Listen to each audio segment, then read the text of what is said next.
बड़ी बहस छत्तीसगढ़ में आपका स्वागत है। मैं हूं आपके साथ विवेक पांडे। मुख्यमंत्री विष्णुदेव साय की अध्यक्षता में मंत्रालय में कैबिनेट की बैठक संपूर्ण हुई। क्या कुछ इसके फैसले लिए गए, आइए आपको बताते हैं और शुरू करते हैं आज के कैबिनेट के फैसलों से इस बड़ी बहस की शुरुआत।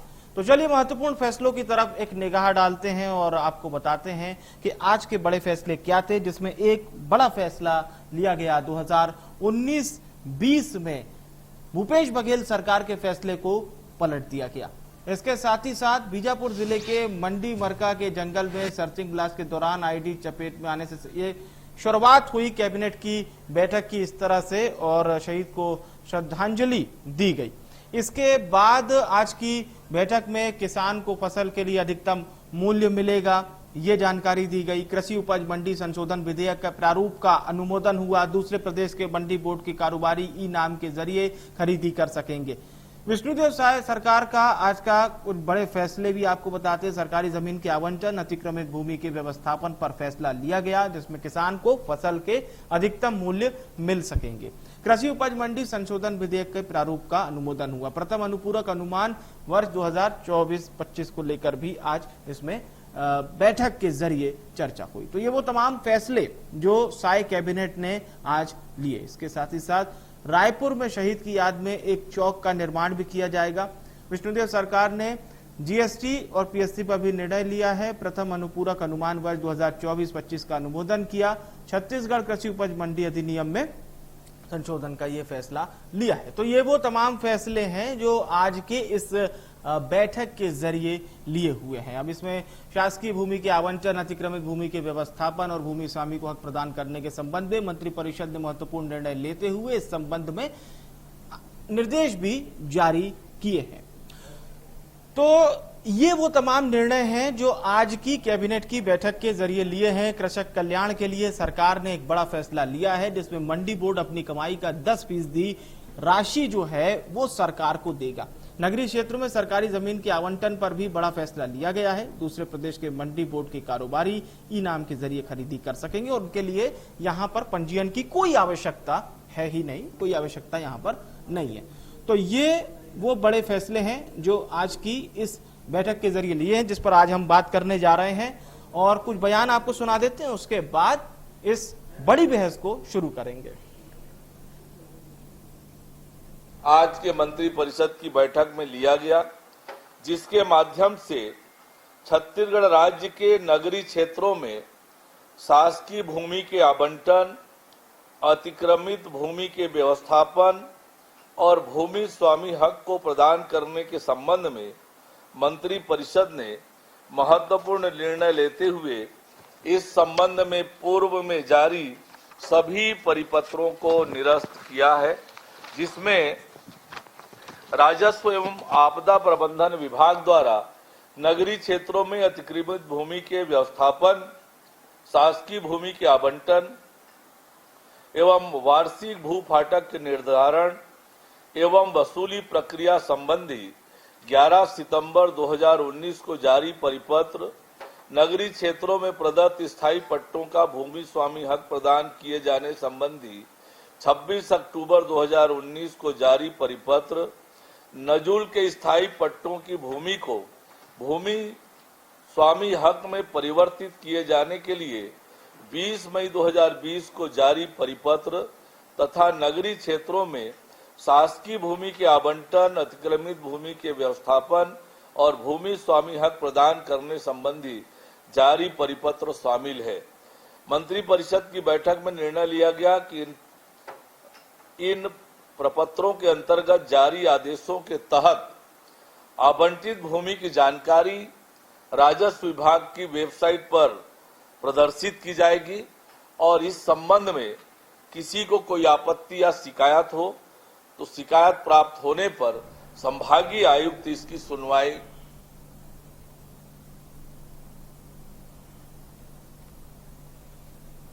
और इस वक्त हमारे साथ दो खास मेहमान चर्चा में मौजूद हैं। प्रवीण साहू जी हैं प्रवक्ता बीजेपी, रवि ग्वालाने जी प्रवक्ता कांग्रेस। शुरुआत करते हैं प्रवीण जी आपसे, क्योंकि जनता ये सरकारी आंकड़े सुन के, सरकारी आंकड़े समझ के जनता को बहुत ज्यादा कुछ उससे लाभ हानि वाली चीज नहीं होती।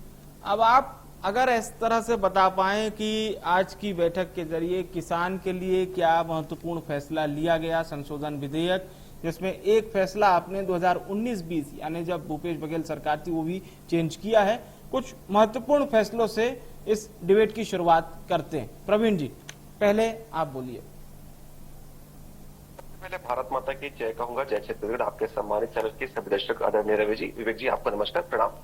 देखिए, आज स्थायी कैबिनेट की बहुत महत्वपूर्ण बैठक थी और इसमें बहुत महत्वपूर्ण निर्णय लिए गए जो इस राज्य की जनता के लिए आवश्यक है। हमारा जो राज्य है कृषक प्रधान राज्य है, तो उसके लिए जिस प्रकार अगर हम बात करें तो जो मंडी है उसको 10% का अपना जो कमाई का हिस्सा जो है सरकार को देना पड़ेगा। तो निश्चित रूप से इसके माध्यम से जो राशि है निचले स्तर पर हमारे किसान भाइयों को पहुंचेगी। देखिए, जनता जानती है कि जो सरकार है वो कृषक हित की सरकार है। हमने वादा किया था कि जैसे हम सत्ता प्राप्त करेंगे हम 3100 रुपए प्रति क्विंटल के हम दाम से धान की खरीदारी करेंगे। हमने किया। हमने वादा किया था कि प्रत्येक एकड़ में 21 क्विंटल की खरीदारी करेंगे, हमने वो भी कर दिया। तो देखिए, हमने कहा था कि हम 2 साल का बकाया बोनस देंगे। तो जितने वादे हमने, चाहे किसान के हित में हो चाहे आम जनता के हित में, सारे वादे को हमने पूरा कर दिया। उसी संदर्भ में आज ये महत्वपूर्ण विषय को लेकर आया गया। तो जनता जानती है कि देखिए, जितने भी कैबिनेट के महत्वपूर्ण निर्णय लिए जा रहे हैं उस राज्य की जनता के हित में है। और रही बात, देखिए, जो 2019 और 20 में भूपेश बघेल जी के कैबिनेट में निर्णय लिया गया था, जिसके माध्यम से शासकीय भूमि का मैं कहूं तो लगातार दुरुपयोग करके उस पर कब्जा जमाने की जो नीति थी उस पर आज रोक लगाई गई है। कांग्रेस की सरकार केवल भ्रष्टाचार की सरकार थी, क्योंकि इनका भ्रष्टाचारी शिष्टाचार होता था। तो सरकारी जो है महकमे के माध्यम से किस प्रकार शासकीय भूमि का जो है बंदरबाट किया, आज उस बंदरबाट को आज हमारी सरकार ने बैन लगा दिया। क्योंकि हमने क्या किया, उस परिपत्र जो 19 और 20 में लागू हुआ था उसको जो है हमने जो है रद्द कर दिया गया। और देखिए, इस संदर्भ में देखिए, जिसको भी आपत्ति है, आज आदरणीय हमारे मंत्री जी ने कह दिया कि आप जो है वेबसाइट पर आप जाके जानकारी पहले अवलोकन करिए और अवलोकन करने के बाद आप संभागीय आयुक्त के माध्यम से आप जानकारी प्राप्त कर सकते हैं जी। कितनी पारदर्शी व्यवस्था है। ये व्यवस्था पहले बिल्कुल नहीं थी। पहले तो के साठ गांठ करके जो है सरकारी जमीन तक को बेच दिया गया। इस प्रदेश की जनता का जो जमीन है उसको बेचने का काम किया था, हमने इस पर रोक लगाया है। और वर्तमान में हमने कहा कि इस संदर्भ में हम नए दिशा निर्देश जारी करेंगे और जिस प्रकार से आने वाले जो आवंटन है या जो भी जो भूमि स्वामी हक जिसको लगता है कि प्रदान किया जाना चाहिए, उस संदर्भ में नए निर्देशों के माध्यम से प्रदान किया जाएगा। लेकिन प्रदेश की जनता आज बहुत खुश है कि देखिए, जो इन्होंने गलत काम लगातार किए थे, आज विष्णुदेव जी के कैबिनेट के माध्यम से ऐसे सारे कैबिनेट के जो सहयोग से लगातार ऐसे कामों पर जो है विराम लगाया जा रहा है। ठीक है, लगातार जो गलत फैसले लिए गए थे ग्वालानी जी, उसको वर्तमान सरकार बदल रही है। मैं रवि जी का भी रुख कर रहा हूं। उससे पहले कांग्रेस प्रवक्ता धनंजय सिंह ठाकुर ने इस कैबिनेट की बैठक पर क्या कुछ कहा वो सुनवाते हैं, फिर रवि जी से ही इस चर्चा को आगे बढ़ाएंगे। पहले बयान सुन लेते हैं। नगरीय निकाय क्षेत्र में कांग्रेस की सरकार ने गरीबों को मकान बनाने के लिए, समाज के संगठन की मांग पर भवन बनाने के लिए, अस्पताल बनाने के लिए और ट्रस्टों को जो जमीन आवंटित किए थे उसी सरकार ने रद्द करके अपने जन विरोधी कृत्य को सामने लाया है। भाजपा की सरकार कुछ लोगों को फायदा पहुंचाने के लिए सभी वर्गों के खिलाफ काम कर रही है और एक षड्यंत्र रच रही है। ये बेहद ही आपत्तिजनक निर्णय सरकार का है। कांग्रेस इसके खिलाफ सड़कों पर उतरकर प्रदर्शन करे। ठीक है, अब रवि जी से हम चर्चा को आगे बढ़ाते हैं। रवि जी, बीजेपी की ओर से ये आए बयान कि जो गलत फैसले लिए गए थे जमीन के बंदरबाट को लेकर, उस फैसले को बदल दिया गया और उस फैसले से जनता को बहुत राहत मिलेगी, जनता का उससे बहुत भला होगा। पहली बात तो ये, फिर तमाम फैसलों पे और चर्चा करेंगे। देखिए पांडे जी, आज का जो कैबिनेट का फैसला है ये दुखद, घातक, द्वेषपूर्ण और बदले की राजनीति है। मुझे एक बात बताएं, अभी मैं भारतीय जनता पार्टी के प्रवक्ता को सुन रहा था, ये कह रहे हैं कि शासकीय भूमि का बंदरबाट हुआ था। शायद इनको जानकारी नहीं है, जमीन में जाकर के देखें किस भूमि का आवंटन हुआ है, कितने रेट पर हुआ है। सरकारी जमीन को 150 गुना जो गाइडलाइन रेट है उस पर दिया गया, पहली बात। दूसरी बात, किसको दिया गया? जो गरीब, हमारे कांग्रेस पार्टी की शुरू से नीति रही है, हमारी वर्किंग स्टाइल रही है कि हम हमेशा गरीब, पिछड़ों, अति पिछड़ों के लिए काम करते हैं।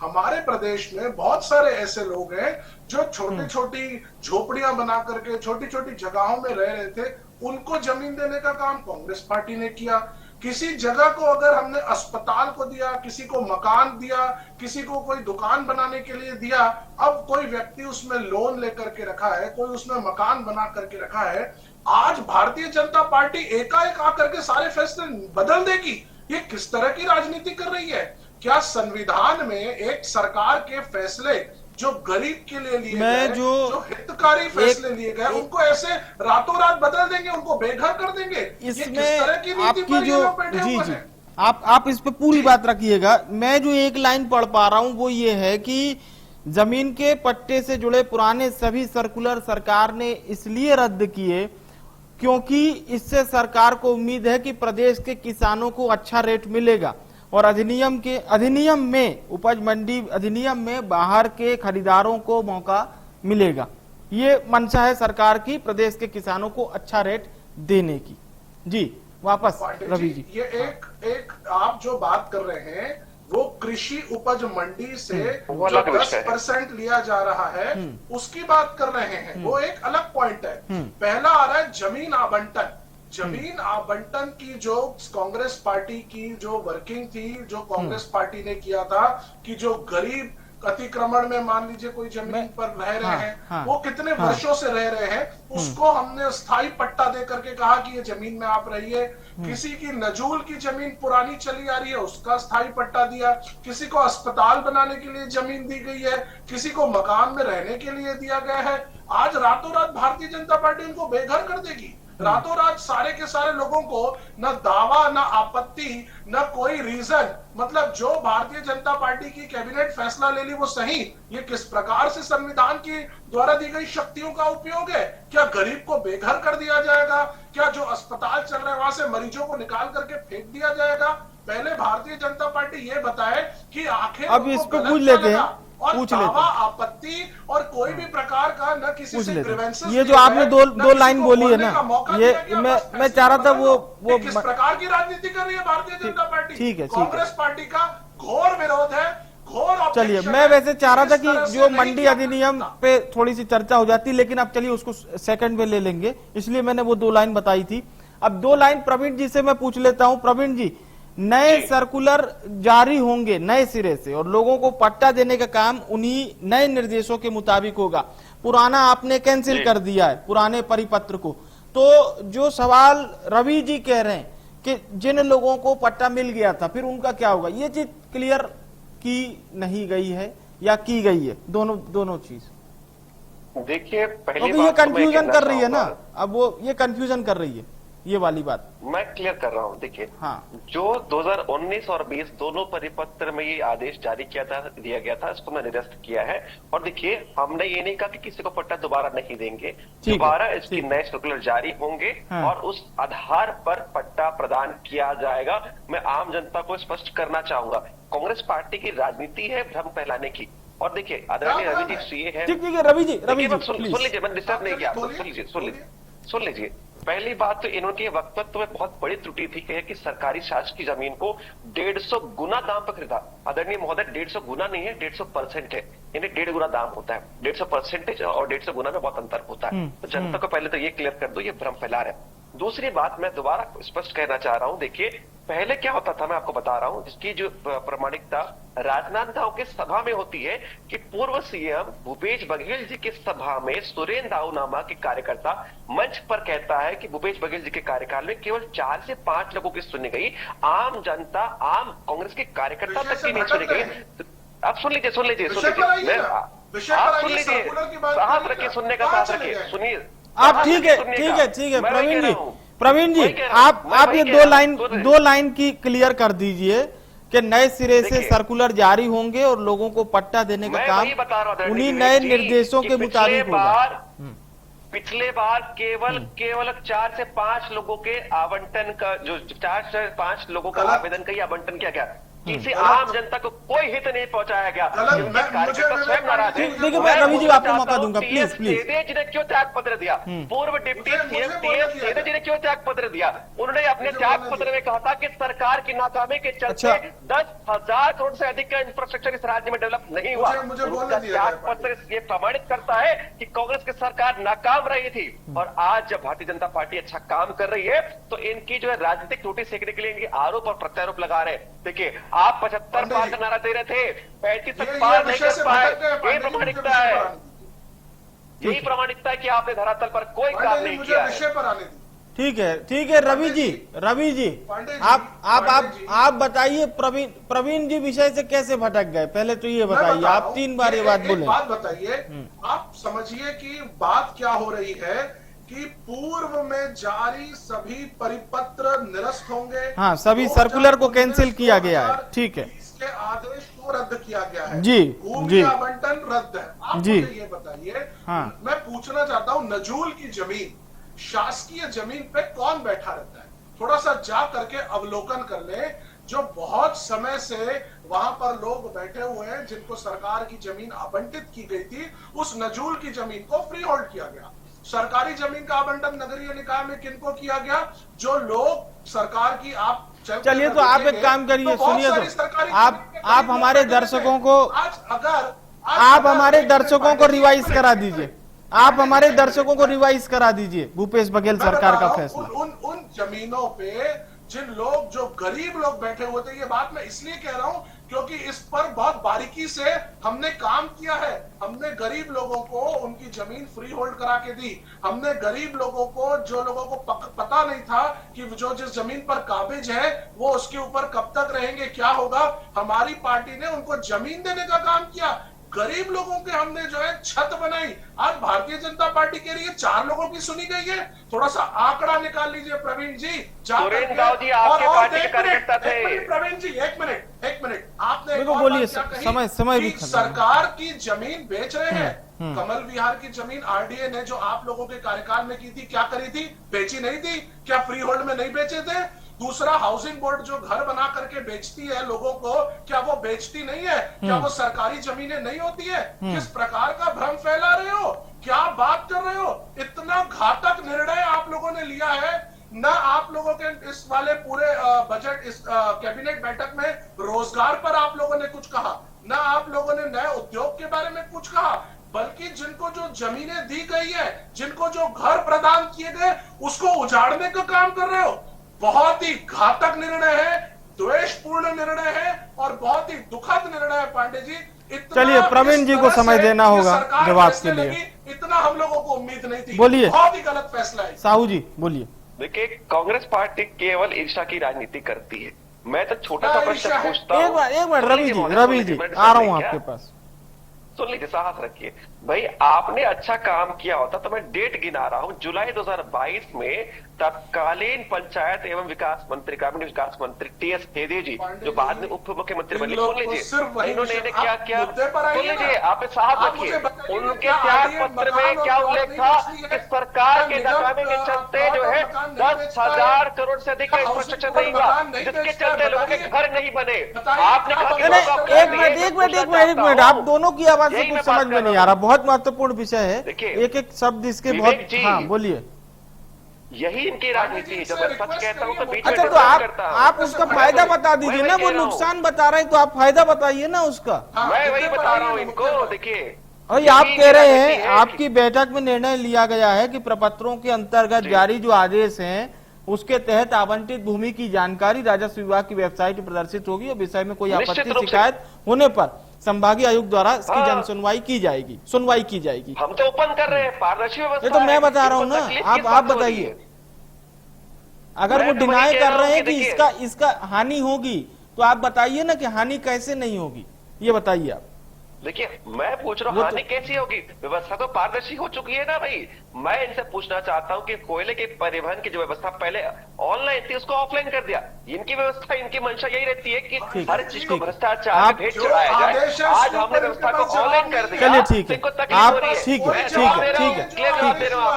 लब्बो लबाब ये है कि प्रवीण जी ये कहना चाह रहे हैं रवि जी कि हमने ट्रांसपेरेंसी की दिशा में एक कदम आगे बढ़ाया है। निश्चित रूप से। चलिए रवि जी अब आप बोलिए, रवि जी बोलिए। मैं आपके इस पॉइंट पर ही आता हूं। ये विषय से पर मेरी कोशिश थी कि हम 2-3 विषयों पे और चर्चा कर लेते, लेकिन समय निकलता जा रहा है। बोलिए बड़ा विषय है, बोलिए। पारदर्शी आ गई। मैं दूसरी चीज पूछता हूं, जिन लोगों ने, जो अभी प्रवीण साहू जी ने कहा कि सरकारी रेट का 150%, 1.5 गुना पे अगर जिन लोगों ने जमीन जिनको मिली है, जिन लोगों ने इतने पैसे खर्च करके सरकार के राजस्व में जमा किए हैं, जिन लोगों ने वो प्रक्रियाओं को पूरा पालन करते हुए ईमानदारी से जिनको चीजें मिली है, उनका क्या होगा, उन पैसों का क्या होगा, उन लोगों मैं उत्तर देना चाहूंगा इस पर। हाँ बोलिए, मैं जवाब स्पष्ट करता हूं। ठीक है, आप जवाब इस पर दीजिए। नए सर्कुलर जारी होंगे